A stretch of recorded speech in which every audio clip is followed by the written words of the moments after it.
Hi there, I'm Meat Shop Blizzard. I'd like to tell you a little bit about myself. So, I'm kind of from Langford. I went to Belmont, I went to Spencer. This is in Victoria, BC, Canada. And during my time there, I was never really a big religious type person. I was more like a martial arts exercise, kind of a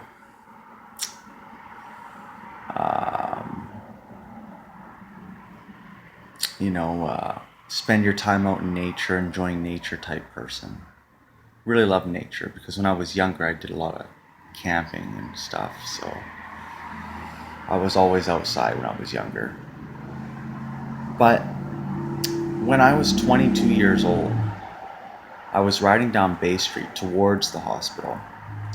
And it was just before Cedar Hill Crossroad around Chambers that I almost hit a parked van and a smoke and mirror tunnel opened up and I time traveled to the other side and saw Jesus and now I became a total Bible thumper. Imagine you're like this hardcore weed smoking stoner from Langford, right? And you would sooner take a Bible and, you know, use it as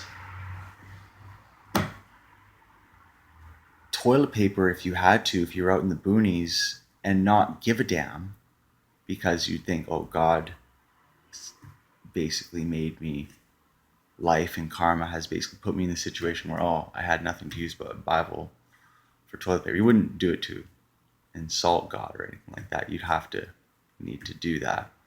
But I wouldn't think of anything of it until now. Now I've completely changed. I would never use the Bible as toilet paper, even if I had to. I wouldn't.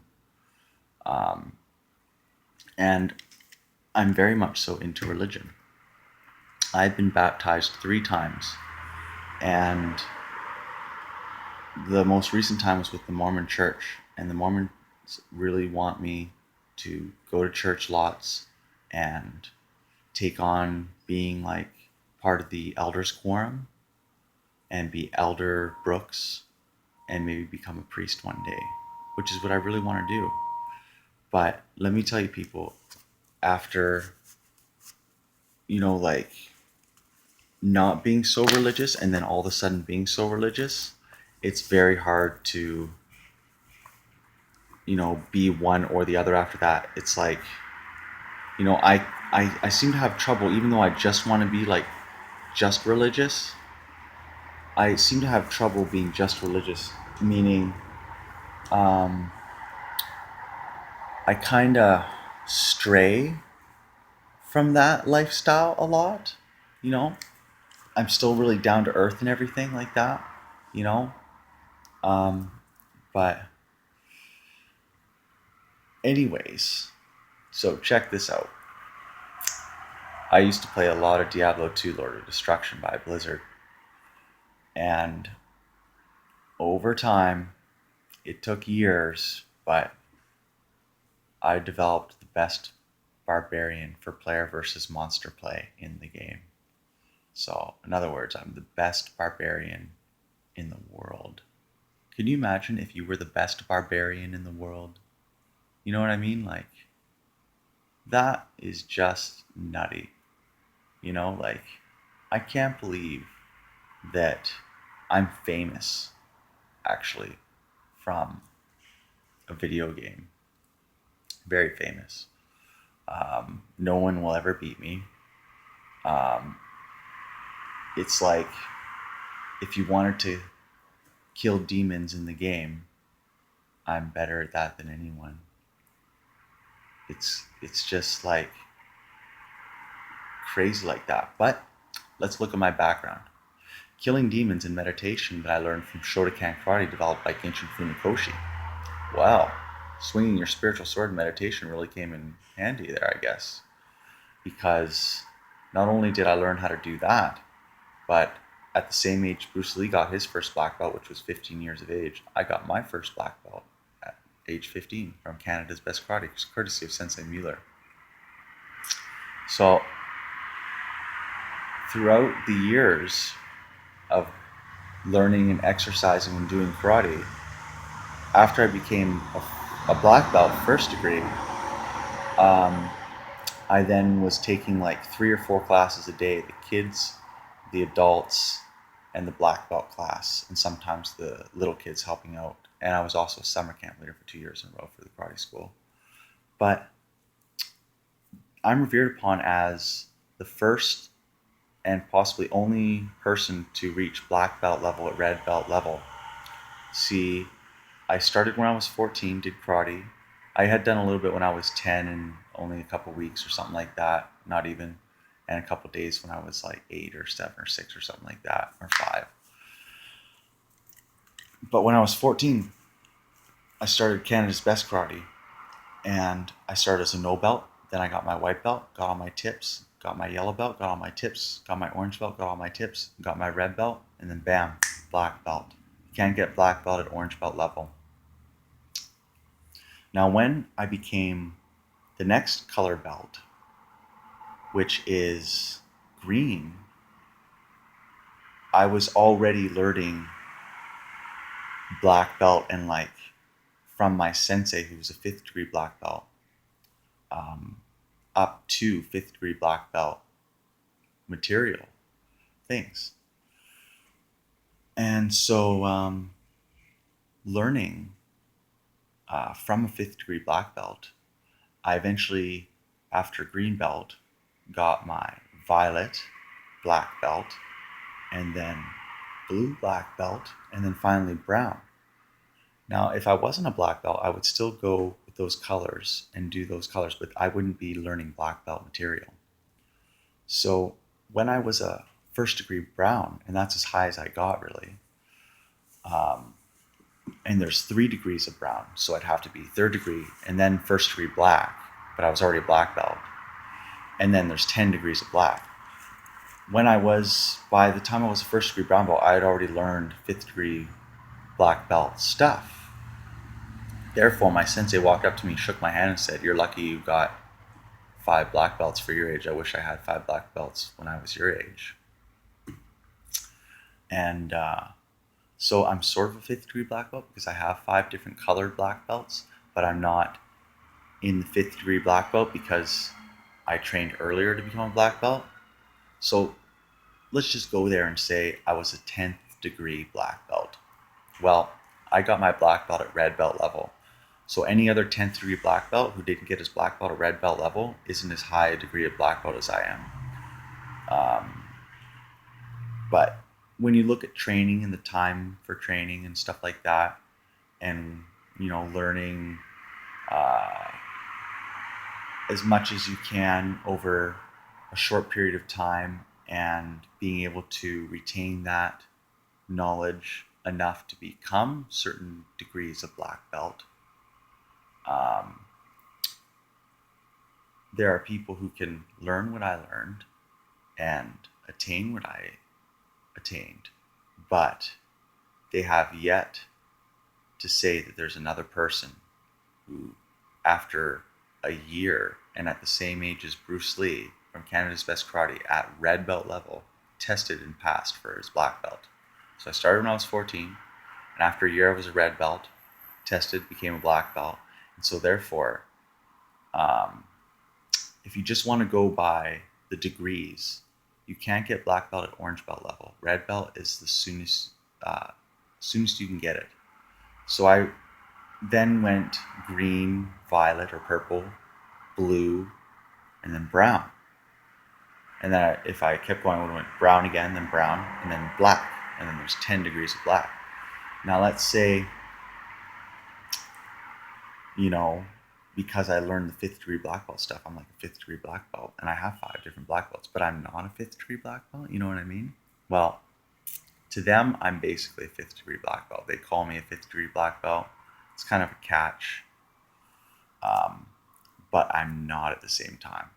However, let's just go there and say if I was a 10th degree black belt, I got my training to become a black belt at red belt level.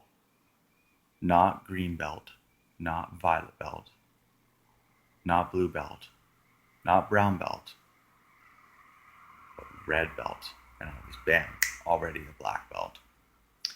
So if you were to not get your black belt until you actually went through all the colors and 3 browns, and then you got your first degree black belt like you're normally doing, not like me when I had so much potential for training, they decided to train me early and make me black belt early, then your first degree black belt after all that training and everything, right? It take a long time to do all those different levels of belts. Well, if you got your black belt trained for when you're, say, a purple belt, which is my favorite color, by the way, violet's my favorite color, purple, then, you know, you'd be able to say that at that level you were ready. You know what I mean? And if you're ready, you're ready. If you're ready, you're ready, right?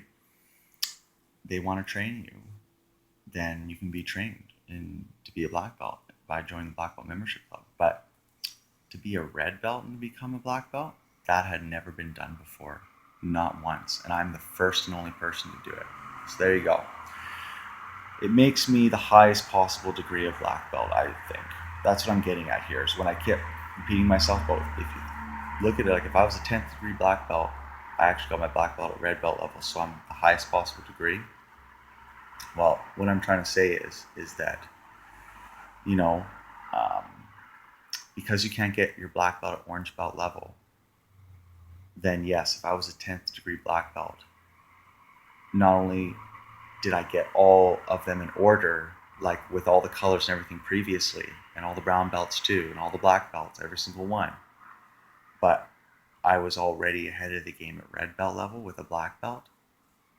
How many black belts can say that?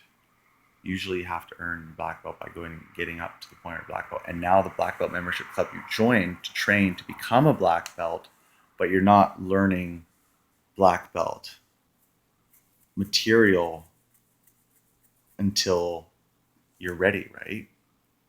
Which is when you have to grade for your black belt and stuff like that. But then you probably already learned it in the black belt membership club, mind you. Sort of ahead of time, not too early. They won't teach you like, you know, 5th degree black belt katas anymore. I'm pretty sure they won't.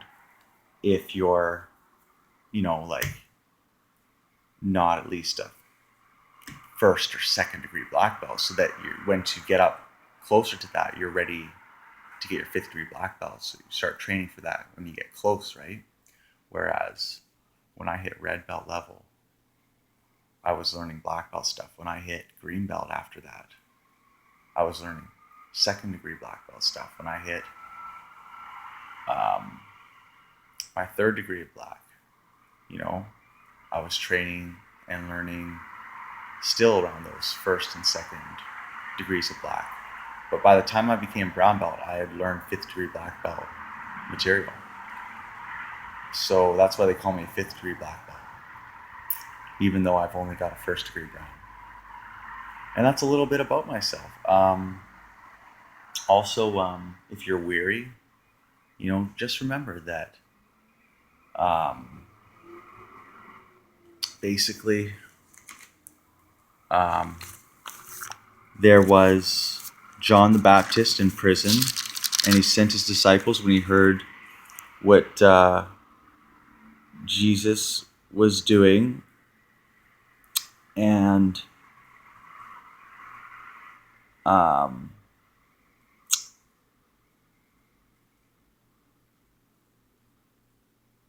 basically, I think that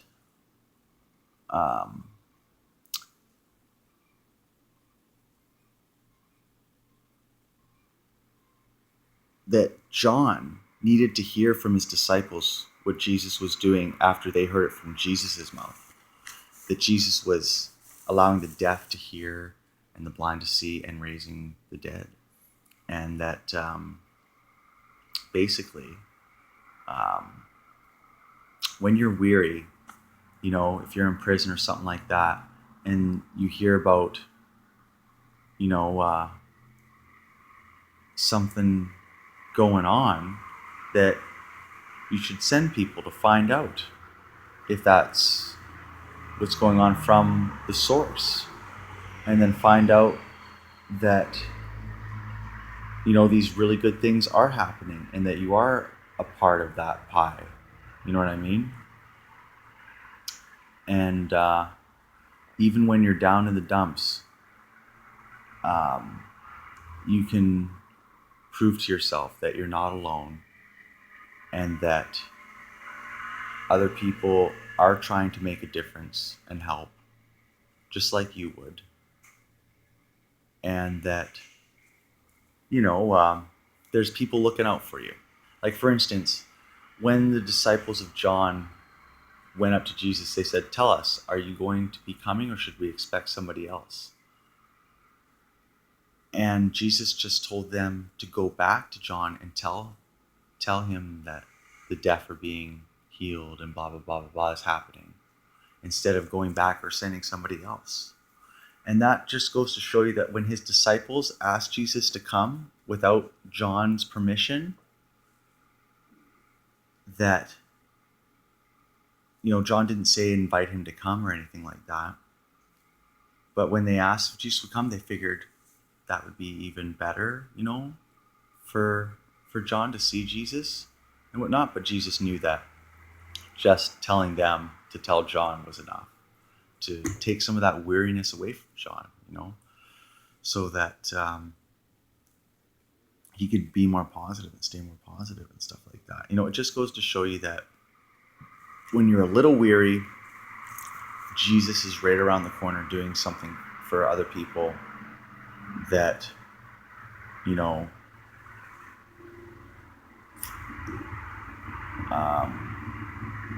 is helpful and will,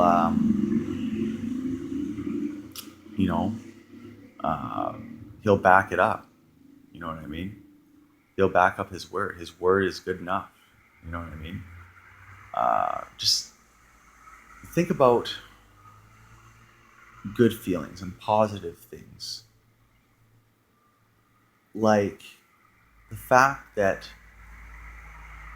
Jesus is like the bringer of light and love.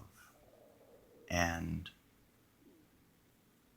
Jesus will allow you to bear witness to Jesus' sheer awesome power with light and live to tell the tale.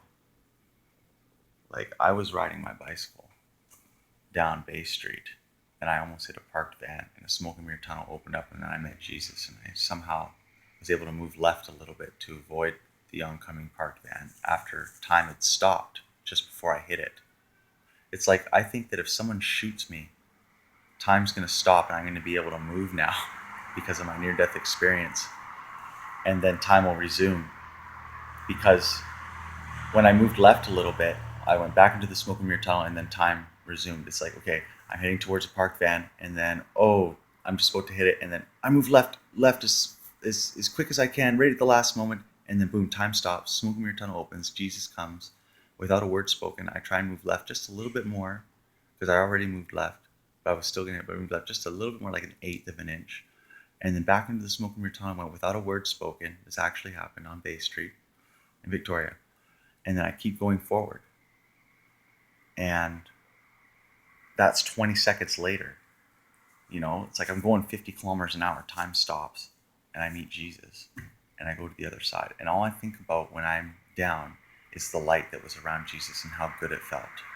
And, one thing that really keeps me going, people, is that ever since I kind of had this near-death experience, I believe now that death is the best you're going to feel in your life.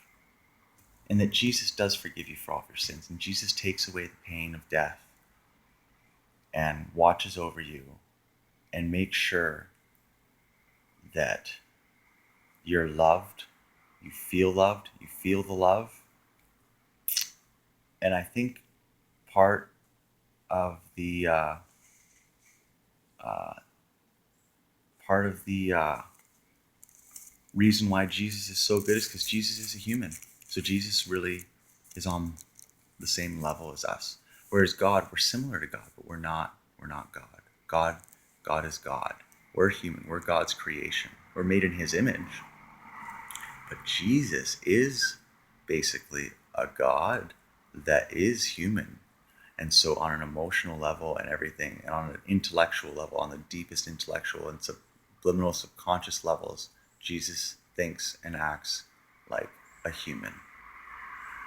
And I pray that Jesus does bring that human intuitiveness to the table a lot more as much as possible, because Jesus is a God and Jesus does all these things as a God, but not as a human, not like we are, right? But in order for us to be understood more like Jesus, in order for us to be understood more by Jesus, um, and in order for us to understand Jesus more, I really pray and hope that Jesus will bring some of that intuitive human uh, thought and action and words to the table that, you know, basically we have nothing to worry about. They say if you don't believe in Jesus, that's bad. If you do, then you'll be saved. But actually, when you die and Jesus all of a sudden walks in after a smoke from your tunnel, if Jesus is staring you right in the face, are you going to finally believe that there's a Jesus? Yes. If Jesus walks right up to you and slaps you in the face basically and says, you know, do you believe in me now? You'd say yes. You know what I mean? And after feeling the love and the powerful love, I mean, we're talking powerful love here, created by light around Jesus that envelops your body and everything too when you go to the afterlife, after the smoke in your tunnel, you know, you realize that this is what they mean when they say we're forgiven for our sins if we believe in Jesus, is that we don't have to believe in Jesus in our lifetime,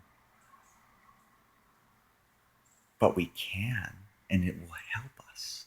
So here's my advice to you: believe in Jesus and it will help you. Just try it out. See if it works. And if someone says, oh, you believe in that stuff, you say, oh, I'm just trying it out to see if it works. I'm not saying I believe, I'm not saying I don't, but I'm going to try to believe in Jesus to see if that helps. Now, if you are one of those kinds of people that doesn't want to do that, just remember, I believe that when you die, because Jesus took the cup to forgive us for all of our sins, you will just meet Jesus and therefore believe in Jesus. So you don't need to believe in Jesus during your lifetime. It just helps. And you will when you die, no matter what. You will believe in Jesus. That's what I say. And then when Jesus walks up to you and you see Jesus and you believe in Jesus and you feel the love from Jesus' light, that you will absolutely 100% be forgiven for all of your sins. And then what they say is that when we go to the afterlife, that three beings will go over our entire life and say, oh, you did this to this person, you owe them a spiritual life debt. We're going to send your soul back into another body that enters the baby during the baby's first breath. We're going to send their soul into a body that enters the baby during the baby's first breath. We're going to predict the future. You're going to choose what you want to do in order to pay back this life debt. Do you want to do this, this, or this? And you choose. And they say, okay, when you're 13, you're going to meet up with this person and they're going to ask you to do this. And if you do it, you paid off your life debt. And if you don't, then you're going to have to wait till you die again and come back and try it again. Now, how they do this is they say that our soul, which enters the body during the baby's first breath, our spirits, our spiritual essences, whatever you want to call the word soul, it's been called many things over the years.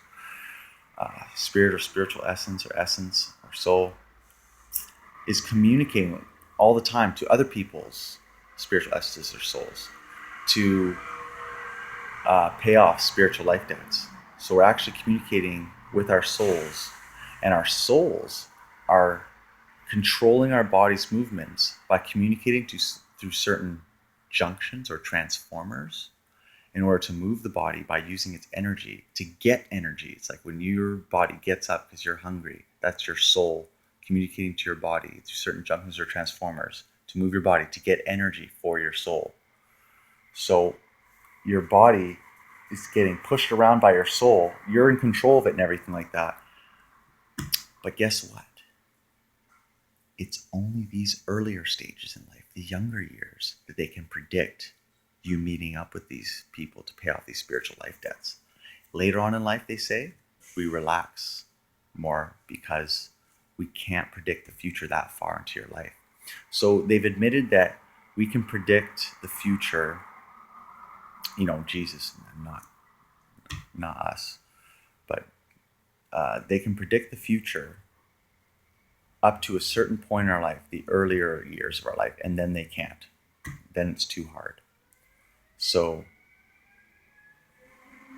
just remember not to make any spiritual life debts, because once you pay off all your debts, you get to go to heaven. So a bit about myself. Yes, I had a near-death experience, and no, I wasn't big on religion before, and the only reason I am now is because I am a truthful, honest person, and I know what I saw.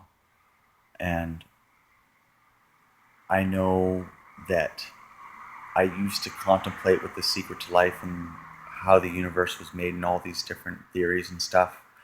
And out of all the millions of trillions of bajillions of infinite possibilities that we can make up, the infinite amount of possibilities we've made up and can make up for the secret to life and the beginning of the universe, now it was all created and where we all came from, blah, blah, blah.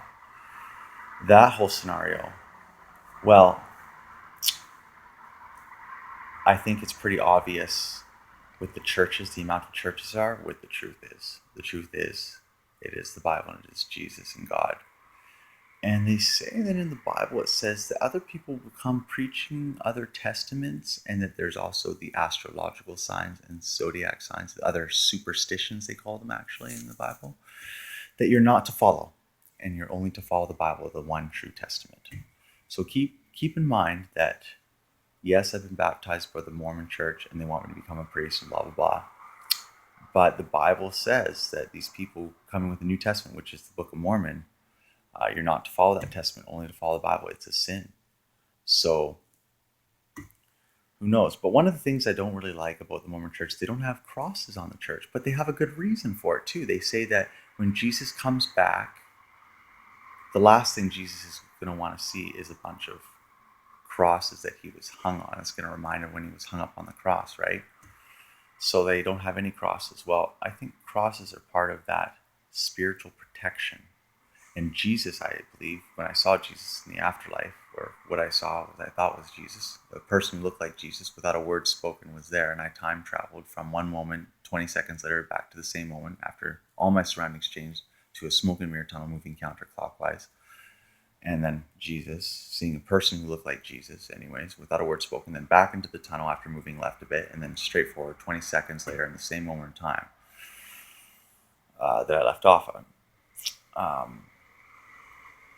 Basically, getting to my point here is that that Jesus wears a cross. The person who looked like Jesus, who was there,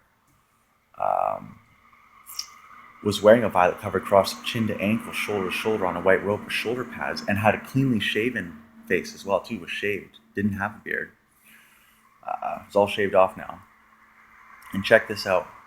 I had a dream that I climbed to Mount Olympus and I met Jesus at the top. I actually got to see God just before I climbed and got to the top. Just before I got to the top, I got to see God. And it's all because of this really gross smelling kind of infection that I got from meditation on a really like I meditated on like what would be like the worst place for any human to go for some reason. I just felt like meditating on that a little bit. And this awful smell came back, and it got stuck in my brain. It got stuck there. And this awful smell stayed there for so long. And then I had this dream. I climbed the mountain, and as I just woke up to the top, I see God, and I tell God, this isn't fair. You can't let me live like this, and blah, blah, blah. And I didn't even mean to say it. I didn't even know what I was talking about. These words just came out of me. And it was in my dream. And then I get to the top. Jesus meets me there, takes me up to the top. Jesus says I might live forever. And I get to meet all the gods on Mount Olympus. And I got to see all of them. I got to see all the gods, including Ares. I really wanted to see Ares. He's a cool, good-looking guy. A lot of them have blonde hair, and they have crazy, funky hairstyles that are great.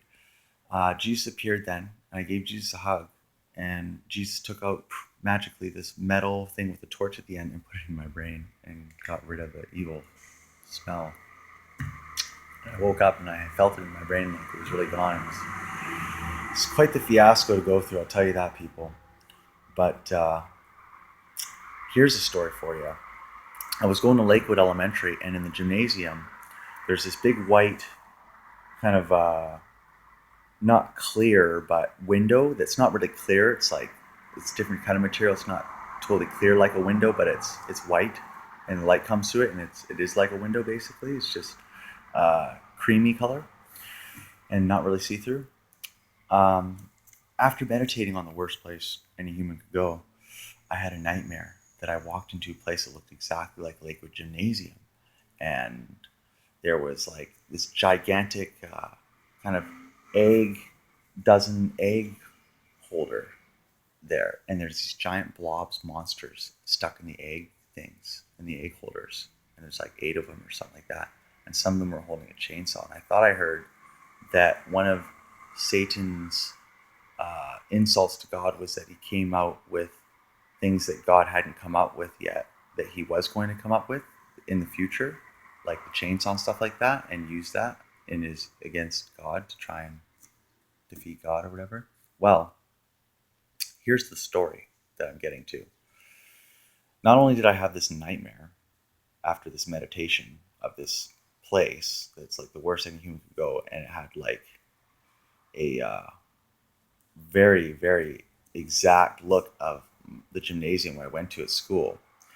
When I was actually in elementary school, going to this school, I walked into the gymnasium one time, and this guy who I knew from school, this kid named Sean, runs up to me playing basketball. He says, "Hey, Matt, you know what?" And I say, "What?" And he says, "This is hell." And he runs away. And that was years and years before. Can you imagine if that happened to you? Oh my God, I was so like devastated. I was like, this in real life. It's like I show up at school and I walk into the gymnasium. He's like, "No, Matt, what? This is hell." And he runs away. And then years and years and years later, like, God, like 15 more years later, almost 20 years later, I'm meditating on like the worst place a human could possibly go. And then I have a nightmare of basically like where it is. And it looks just like the Lakewood Gymnasium. It freaked me out. Freaked me right out. God, what else can I tell you? Well, I'm a 5th degree black belt. I shouldn't have meditated on the worst place any human can go. I shouldn't have done that. Don't do that. Don't do that. Don't meditate on bad things. Meditate on good things. I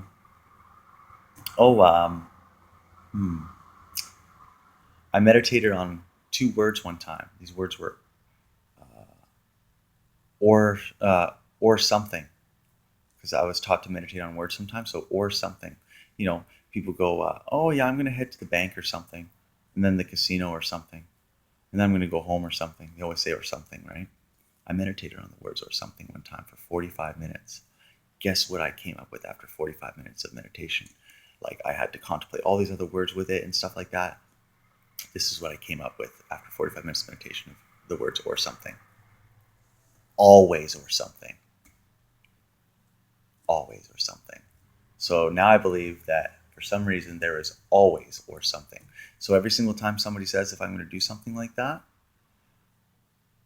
or I say or some, or and they say or something, they say, What's the matter? Are you gonna come over or something? I always say this. I say, oh, definitely or something. Always or something because of that meditation. What else can I tell you? Um, basically, you should pick up garbage around where you live, because you know what I find is that I'm walking away, or I'm far away from where I live, and I'm like, oh, there's some garbage on here, I should pick it up, and I pick it up. If you're the type of person who picks up garbage, just hear me out. If you're not, don't worry about this. If you don't like to pick up garbage, you don't like to pick up garbage. That's fine. Stay clean out there, but you should pick up garbage, is what I'm saying. But I'm not trying to push you or anything. No peer pressure here. You shouldn't litter. Just put it that way. But okay, basically, I was far away from where I lived, and I saw some garbage, and I decided to pick it up. And then I realized, I'm picking up garbage way far away where I live. I should set an example to the other people around where I live and pick up the garbage around where I live. And that will also set an example for other people around where they live to pick up their garbage. Not just people around where I live, but it'll set an example to people everywhere, saying that they should pick up garbage around where they live.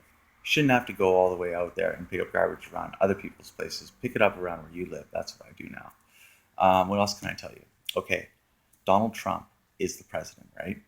Okay, before he was ever running, before he probably ever even thought about running for president, before it even crossed his mind or anybody's mind, I thought to myself, who would be the best president of America one day? And I thought to myself, who would be the best president of America? And I thought, Donald Trump. Little did I know, I think it was about 9 months, 3 months later, something like that. I can't remember how long it was afterwards.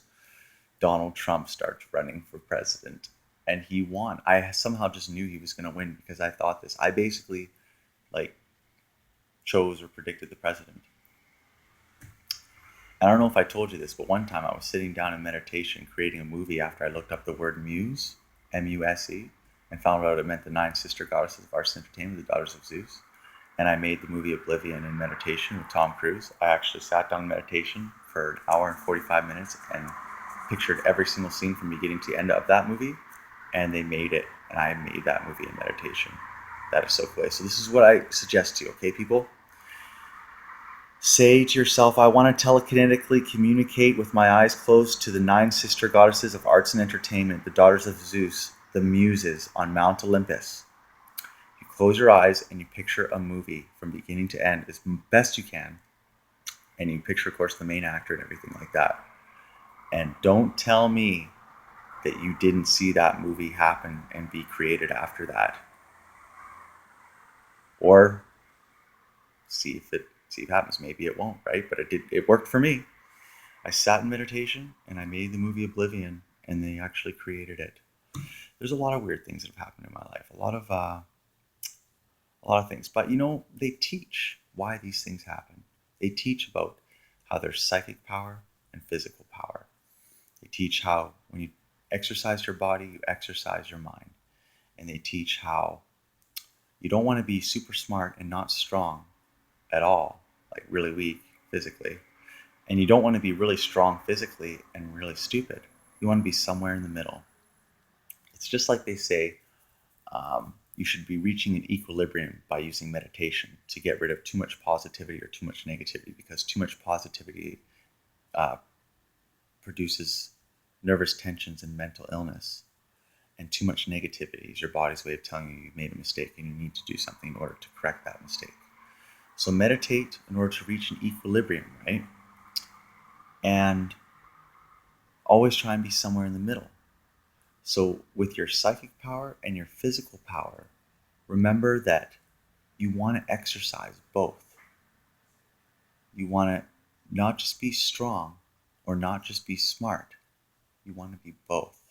And the reason really for this is to prepare you for getting older and looking back and going, was I smart enough or was I strong enough? Because you're always going to be questioning that if you're trying to be super smart or trying to be super strong. But if you're somewhere in the middle, you always look back and you're like, I was just smart enough and I was just strong enough. And I didn't have to worry about fighting other people because I learned how to use my words to get out of situations like that.